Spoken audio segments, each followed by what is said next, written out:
नक्सली बनाने की धमकी देते हैं तो कसम से याद रखिएगा, मरना तो सबको है, पागल मत कीजिएगा। जिस दिन पगला गए ना,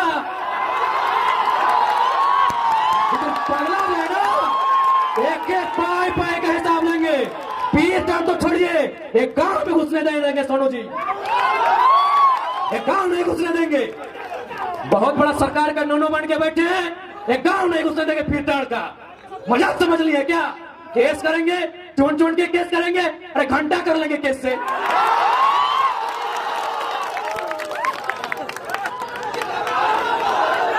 घंटा कीजिएगा केस करके। यहाँ सूरज मरेगा, चंदा मरेगा, पृथ्वी मरेगी, फिर 5 फीट का इंसान क्या है?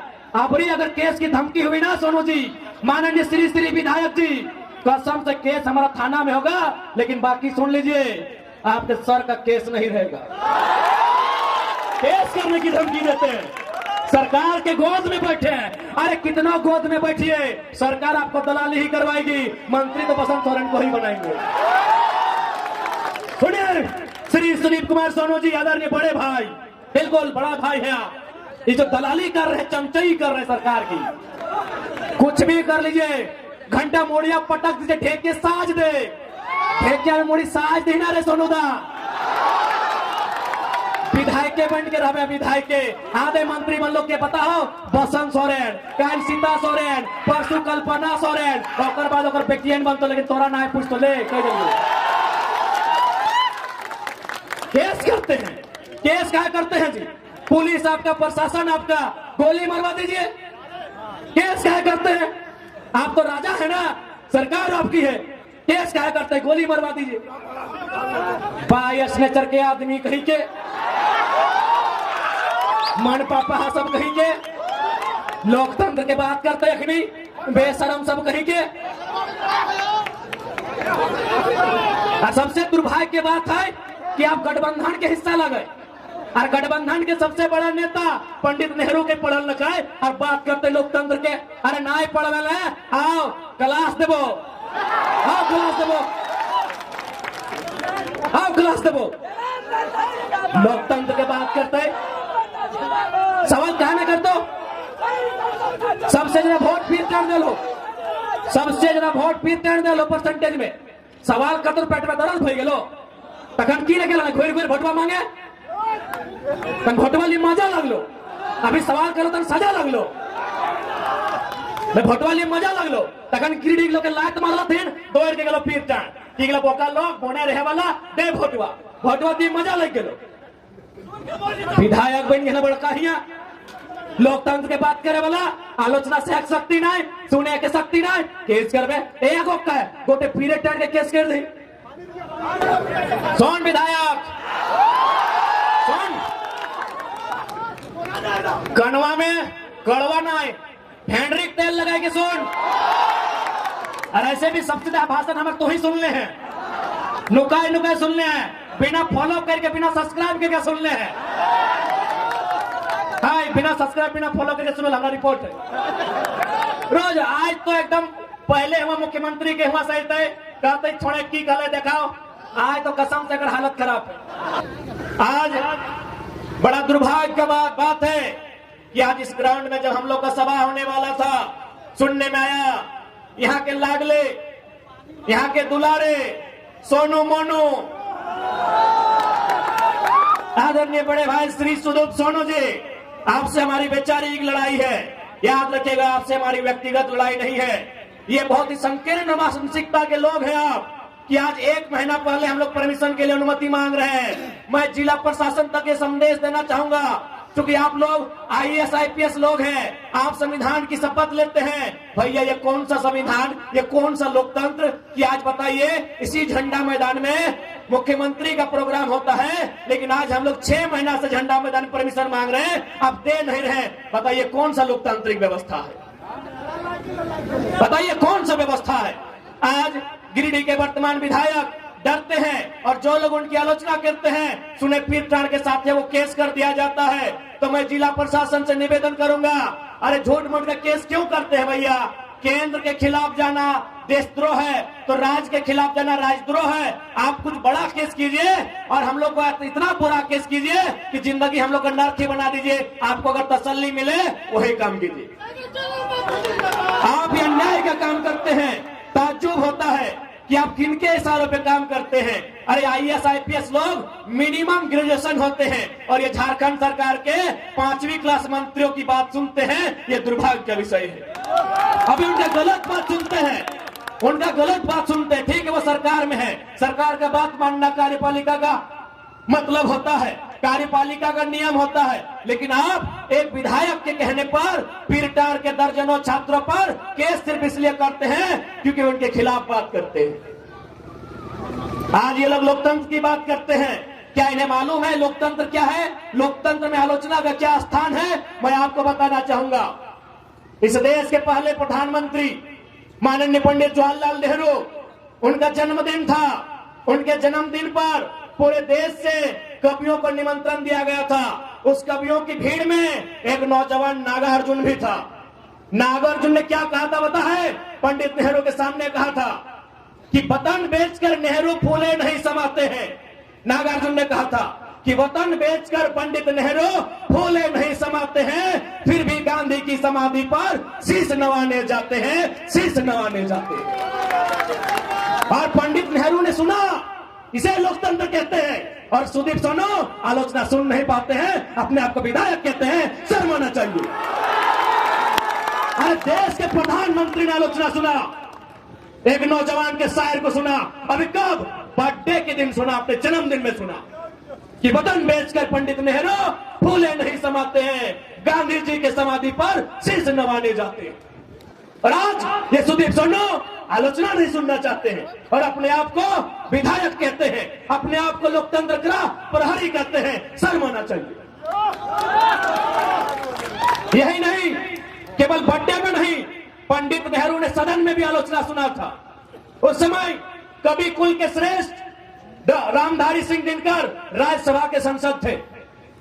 भारत चाइना से 1962 में पीट चुका था और राज्यसभा में और कांग्रेस के सांसद थे, ऐसा नहीं कि विपक्ष के थे। रामधारी सिंह दिनकर कांग्रेस के राज्यसभा सांसद थे। क्या कहा था पता है? कि रोकने युधिष्ठिर को यहाँ, जाने दे इनको स्वर्ग धेर, पर मुझको लौटा दे गांडीव गदा अर्जुन भीम भी। कह दे शंकर से फिर एक बार, करे भारत में मंत्रोच्चार। आज ये सहिष्णुता होती है, ये लोकतंत्र होता है। और आज ये शख्स आलोचना सहन नहीं पाता है, आलोचना सह नहीं पाता है और अपने आप को लोकतंत्र का हिस्सा बताता है। शर्म आनी चाहिए। देश के प्रधानमंत्री ने आलोचना सहा है, प्रथम प्रधानमंत्री ने। ना उन्होंने किसी को ईडी भेजा, ना किसी को समन भेजा, ना किसी के यहाँ CBI भेजा। खैर, अभी वर्तमान प्रधानमंत्री की आलोचना मत कीजिएगा, नहीं तो आपको पाकिस्तान का टिकट कटवा देंगे। नहीं, बताइए कि यही लोकतंत्र है? क्या आप आलोचना नहीं सह पाएंगे?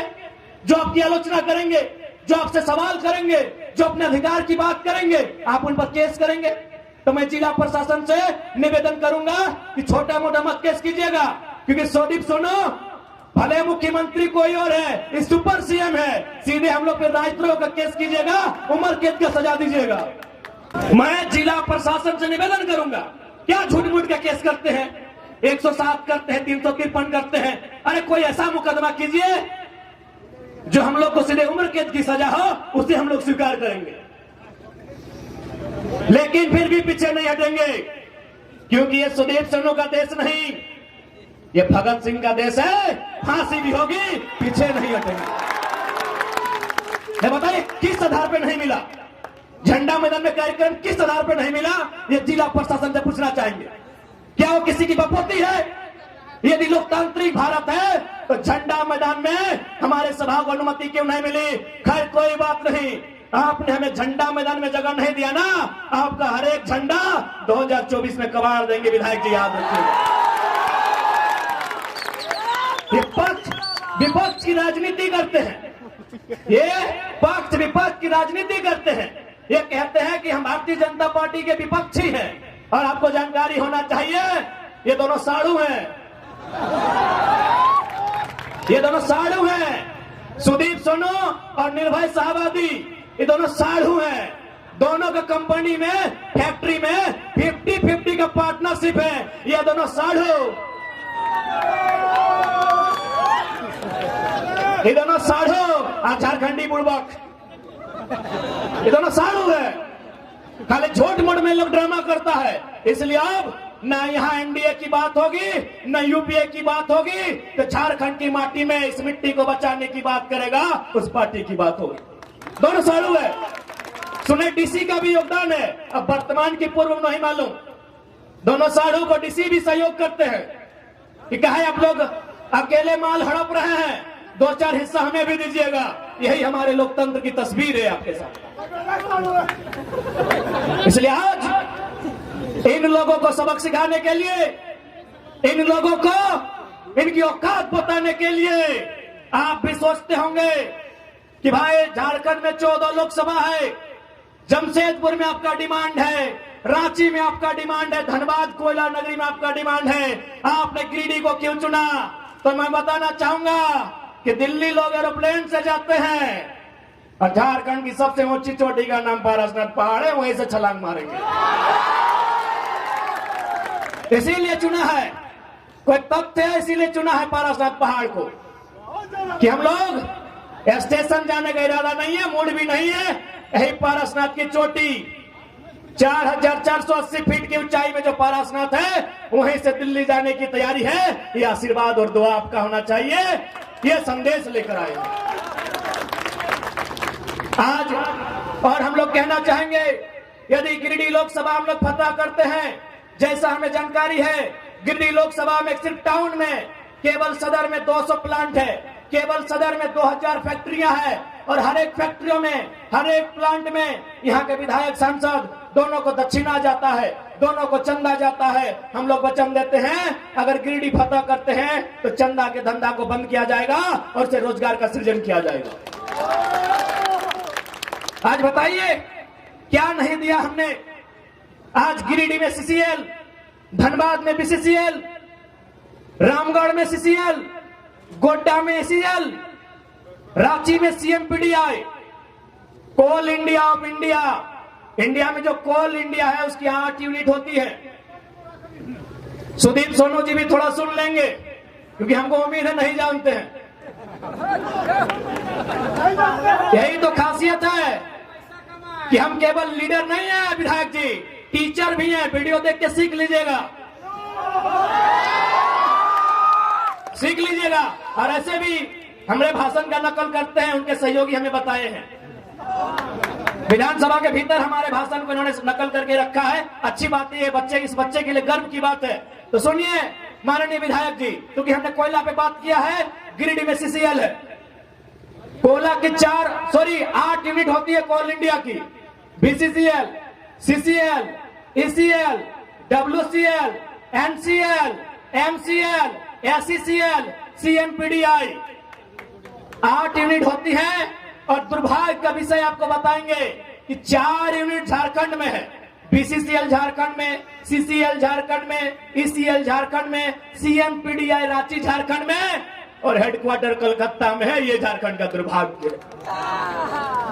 इसलिए आज कोयलांचल की नगरी में हम ये भी संदेश देंगे कि यदि गिरिडीह संसद के माध्यम से हमारी एंट्री लोकसभा में हुई तो विधानसभा, माफ कीजिएगा, लोकसभा के स्पीकर के सामने, माननीय प्रधानमंत्री जो उस समय होंगे उनके सामने हम सीधा सवाल करेंगे कि यदि कोयला की 4 यूनिट झारखंड में है तो हेडक्वार्टर कलकत्ता में क्या कर रहा है? चलिए झारखंड लेके आइए, झारखंड लेके आइए। हेडक्वार्टर धनबाद होगा, बोकारो होगा, रांची होगा, गिरिडीह होगा, कलकत्ता नहीं होगा। अब अन्याय झारखंड नहीं सहेगा, नहीं सहेगा झारखंड अब अन्याय। बताइए, आप ही बताइए, क्या हमारी मांग गलत है? 8 यूनिट में 4 यूनिट झारखंड में, हेडक्वार्टर कलकत्ता में। लेकिन दुर्भाग्य देखिए, आज 23 साल के झारखंड में कोई सांसद ऐसा नहीं हुआ जो ये सवाल सदन में करे कि कोयला का हेडक्वार्टर अब कलकत्ता नहीं धनबाद होना चाहिए। कहे सबको हिस्सा जाता है, सबको हिस्सा जाता है। कोयले की काली कमाई में सबका हिस्सा जाता है, इसलिए आज तक किसी ने सवाल नहीं किया। और एक ताज्जुब की बात आपको बताएंगे, दामोदर वैली कॉरपोरेशन, हिंदी में दामोदर घाटी निगम, उसकी परियोजना कहां है पता है? धनबाद नदी में दामोदर के किनारे, बोकारो में दामोदर नदी के किनारे, रामगढ़ में दामोदर नदी के किनारे, हजारीबाग, चतरा, लातेहार में दामोदर नदी के किनारे, हेडक्वार्टर कलकत्ता में है। ये सवाल संसद में होगा। कितना अन्याय हुआ है झारखंड के साथ। यदि हम उस दास्ता को कहने लगे तो ये सूर्यास्त होके उदय होगा, अस्त होगा, फिर उदय होगा, लेकिन हमारी दास्ता कम नहीं होगी।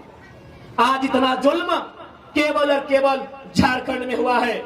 इसीलिए किसी ने कहा कि हमार पानी हमार पसीना, कि हमार पानी हमार पसीना, और बिजली जले तो शेख हसीना।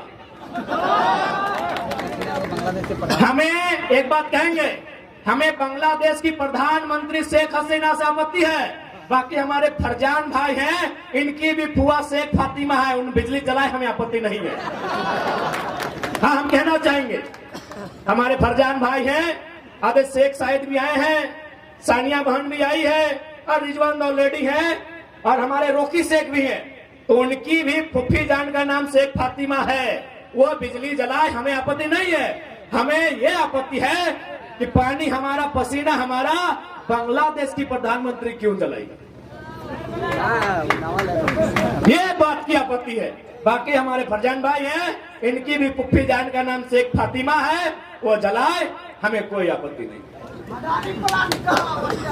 की बात है। ये तकलीफ की बात है कि झारखंड के साथ इतना दुराचार होता है। इसलिए आज उन दुराचार को रोकने के लिए, झारखंड में सदाचार को बहाल करने के लिए, कदाचार को मिटाने के लिए आज झारखंड के जनमानस को, झारखंड की युवा पीढ़ी को, राजनीतिक महत्व को, राजनीतिक समझ को आपके अंदर एक चेतना बनाकर जागृत करना होगा। क्योंकि राजनीति से ही देश चलता है, राजनीति से ही राज्य चलता है। राजनीति से दूर भाग के आप विकास उन्नति की बात नहीं कर सकते। आज बताइए, ये अन्याय ही है। इसी बिहार प्रदेश में एक विधेयक आता है, उस विधेयक का नाम होता है 75% आरक्षण। माननीय राज्यपाल बिहार के उसे स्वीकार कर लेते हैं। इसी झारखंड में और एक विधेयक आता है, सेम टू सेम। वहां 75 था, यहां 77 था। राज्यपाल वहां स्वीकार करते हैं, झारखंड में अस्वीकार करते हैं। ये झारखंड की तस्वीर है। झारखंड में राज्यपाल भी देखिए क्या काम कर रहे हैं। राज्यपाल भी देखिए किस कदर बायस्ड होकर काम कर रहे हैं। राज्यपाल जो एक महामहिम का उत्तराधिकारी कहा जाता है, राष्ट्रपति महोदया का उत्तराधिकारी राज्यपाल को कहा जाता है। आज बताइए वे भी क्या काम कर रहे हैं। यही बिहार में स्वीकार और झारखंड में दरकिनार। ये झारखंड की राजनीति है, बताइए आप।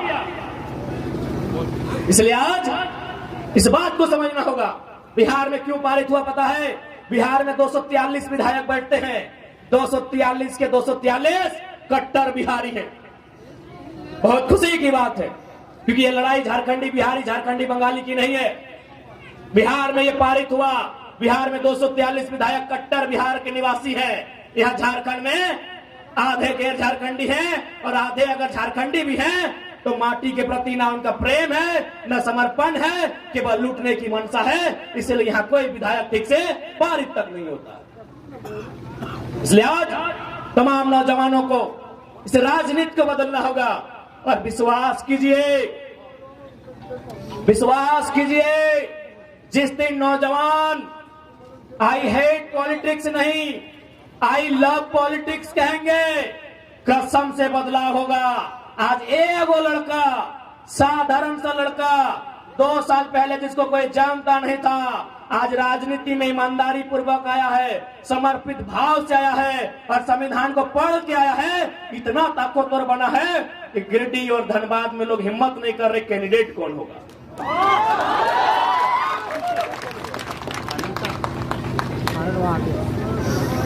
आज हिम्मत नहीं कर पा रहे गिरिडीह और धनबाद के कैंडिडेट कौन होगा। एक लड़का एक 29 साल का लड़का आज दुनिया की, इस विश्व की सबसे बड़ी पार्टी को सोचने पे मजबूर किया है। सोचिए, एक की जगह जिस दिन 1000 नौजवान ऐसे आएंगे, क्या बदलाव राज्य में हो सकता है। सोच के देखिए, एक लड़का, एक आवाज, एक दहाड़, आप दिल्ली आज डगमग है। आज माननीय अमर कुमार बावरी भारतीय जनता पार्टी से विपक्ष का नेता है, इसमें उनकी काबिलियत नहीं है महोदय, क्योंकि वो जेबीएम से विधायक थे, दल बदलू है, लेकिन फिर भी भारतीय जनता पार्टी में सम्मान मिला, क्योंकि आंदोलन हो रहा था बोकारो में, और आंदोलन टाइगर जयराम महतो कर रहा था। यही मांडू के विधायक माननीय श्री जयप्रकाश भाई पटेल आज विपक्ष के सचेतक बने हैं, ये भी दल बदलू है, झारखंड मुक्ति मोर्चा से बीजेपी में गए हैं। ये सम्मान उनकी योग्यता पे नहीं मिला है। देखा कि कौन लड़का है, नारे करे धरवा के लग रहे जाट भैया लगो, चलिए एक ऊपर उठाइए, एक को ऊपर उठाइए, अगला को दबाना है। तो ये 2 साल का रिपोर्ट कार्ड है आपके सामने। एक महोदय गए रामगढ़ से सांसद राज्यसभा, बुढ़ारी उम्र में गए हैं। क्यों? क्योंकि बिहार के माननीय नीतीश कुमार ने भी देखा कि आंदोलन करने वाले लोग कौन हैं, राज्यसभा भेजने का काम। एक लड़का आज राज्य में उथल पुथल मचा के रखा है, और शायद हो सकता है कि धनबाद, जिसे पूरे झारखंड की 14 लोकसभा में हॉट सीट कहा जाता है, कोयला का सल्तनत कहा जाता है, उस कोयले की सल्तनत में 1952 में पहला चुनाव हुआ था। शायद 2024 में उम्मीद है पहली बार कोई खतियानी बेटा को नेशनल पार्टी शायद टिकट दे दे। ये उसकी योग्यता नहीं होगी, ये एक लड़के की धाकड़ आवाज का परिणाम है, एक लड़के की आवाज का परिणाम है।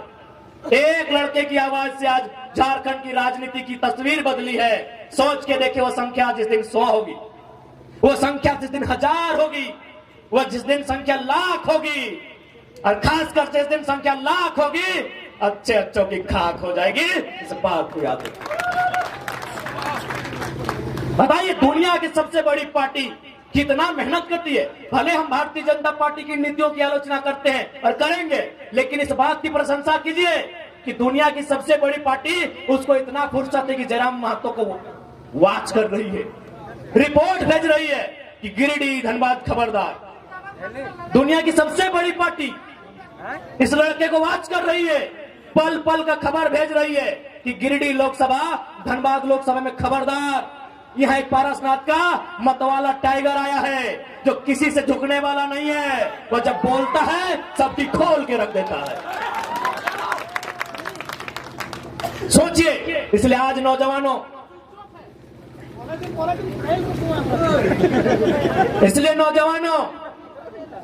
मैं आपसे आग्रह करूंगा, राजनीति को समझिए। इसलिए आप लोग राजनीति को समझिए। राजनीति को नहीं समझेंगे तो हमारा हाल क्या होगा। बहाली आप देखे ना, जनरल कोटा में 61 बहाली था, 61 बहाली था ना।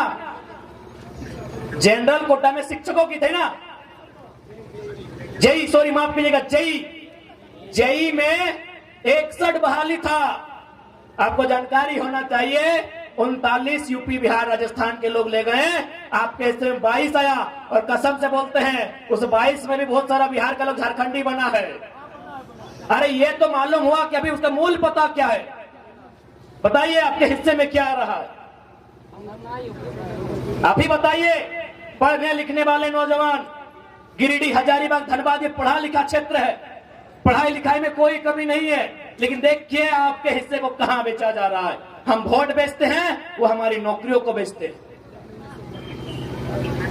27 लाख में पेपर लीक हुआ, मालूम होगा आपको, सीजीएल की परीक्षा। आप भी दिए थे, नौजवान यहां बैठे हैं, यहां मुझे लगता है दर्जनों नौजवान हैं जो सीजीएल की परीक्षा में बैठे हैं। बताइए कितना अन्याय इस राज्य के साथ होता है। आप सोच के देखिए क्या अन्याय इस राज्य के साथ होता है। आइए सही बैठिए। और हमारे बहुत सारे अतिथिगण आए हैं रामगढ़ से, बगोदर से, मनोज दा भी आए हैं, रवि जी भी आए हैं। आप लोग मंचासीन होंगे तो सोच के देखिए क्या व्यथा है झारखंड। क्योंकि मेरी आवाज इस ग्राउंड के अलावे चारों ओर जा रही है, वहां शायद अन्य राज्यों के लोग रहते हैं, खासकर बिहार बंगाल के लोग जरूर रहते हैं, उत्तर प्रदेश उड़ीसा के लोग भी रहते हैं। मैं स्पष्ट कहना चाहूंगा, बिहार को हम बड़ा भाई मानते हैं, बंगाल भी हमारा बड़ा भाई है, उड़ीसा भी हमारा बड़ा भाई है। 1912 में बिहार अलग हुआ, 1936 में उड़ीसा अलग हुआ, 2000 में झारखंड अलग हुआ। भैया जब 1912 में बिहार अलग हुआ, बंगाल वालों ने आज तक बिहार में एक भी डाका नहीं डाला है। क्या आपके पास एक भी इतिहास है कि जब बंगाल प्रेसिडेंसी से सन 1912 में बिहार अलग हुआ, उसके बाद बंगाल के किसी मूल निवासी ने बिहार में कोई दखल अंदाजी किया हो? क्या आपके पास डाटा है? एक भी डाटा है? नहीं है, क्योंकि बंगाल ने बिहार को भाई मान के अपना हिस्सा अलग कर दिया। ठीक फिर बिहार से 1936 में उड़ीसा अलग हुआ, क्या बिहार के लोगों ने उड़ीसा में दखल अंदाजी किया है? नहीं किया है। लेकिन जैसे ही झारखंड अलग हुआ, सब लोग यहाँ टांग गड़ा के बैठे हैं। ये दुर्भाग्य का बात है।